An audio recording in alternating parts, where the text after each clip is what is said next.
श्री स्वामी समर्थ. मित्रांनो, स्वामी समर्थ यांचे नाव घेतले की आपल्या मनात आपोआप श्रद्धा, विश्वास आणि एक वेगळीच शांतता निर्माण होते. अनेक लोक त्यांच्या जीवनात आलेल्या अडचणींवर मात करण्यासाठी स्वामींच्या आश्रयाला जातात. पण एक प्रश्न अनेकांना पडतो की स्वामी समर्थांचे कोणकोणते ग्रंथ आहेत आणि ते आपण का वाचावे?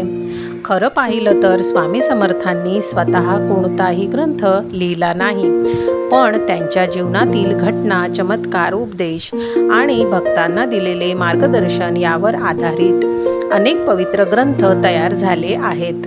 हे ग्रंथ म्हणजे केवळ पुस्तके नाहीत, तर ते आपल्या जीवनाला योग्य दिशा देणारे मार्गदर्शक आहेत. सर्वात आधी आपण पाहूया श्री स्वामी समर्थ चरित्र सारामृत या ग्रंथाबद्दल.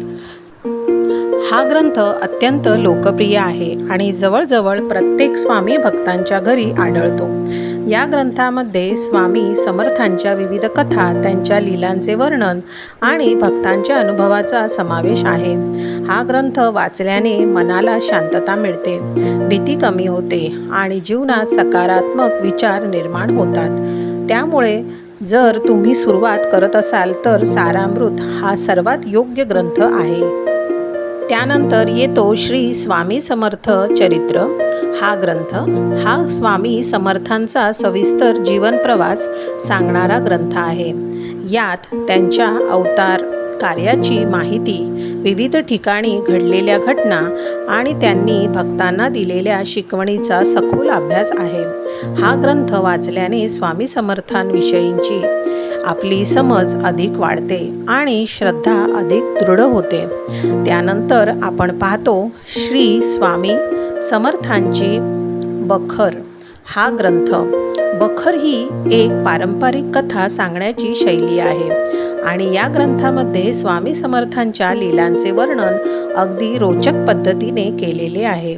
हा ग्रंथ वाचताना असे वाटते की आपण त्या काळातच जगत आहोत आणि स्वामींच्या प्रत्येक घटनेचा अनुभव घेत आहोत.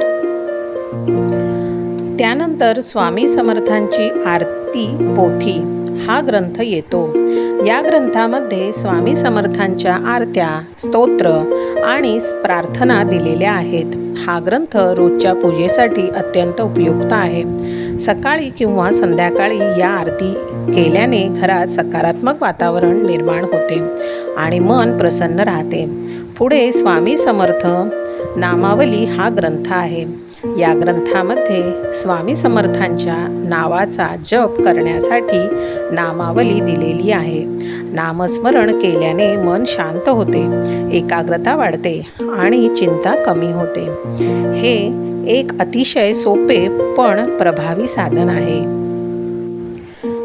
त्यानंतर स्वामी समर्थांची नित्यसेवा हा ग्रंथ येतो.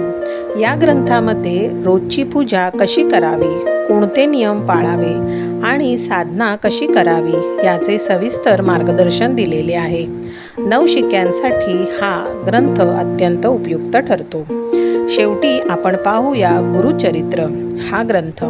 हा ग्रंथ थेट स्वामी समर्थांचा नसला तरी दत्त संप्रदायात त्याला अत्यंत महत्त्वाचे स्थान आहे. भगवान दत्तात्रयांचे चरित्र, आध्यात्मिक ज्ञान या ग्रंथामध्ये दिलेले आहे. स्वामी समर्थांना दत्तावतार मानले जाते, त्यामुळे हा ग्रंथ वाचणेही अत्यंत लाभदायक मानले जाते. मित्रांनो, हे सर्व ग्रंथ आपल्याला एकच गोष्ट शिकवतात आणि ती म्हणजे श्रद्धा, सबुरी, सेवा आणि विश्वास. जीवनात कितीही अडचणी आल्या तरी जर आपण स्वामी समर्थांवर विश्वास ठेवला, त्यांच्या शिकवणीप्रमाणे वागलो आणि हे ग्रंथ वाचले तर आपले जीवन नक्कीच सकारात्मक दिशेने बदलू शकते. जर तुम्ही विचार करत असाल की सुरुवात कुठून करायची, तर सर्वप्रथम सारामृत वाचा, त्यानंतर चरित्र आणि मग हळूहळू इतर ग्रंथांचा अभ्यास करा.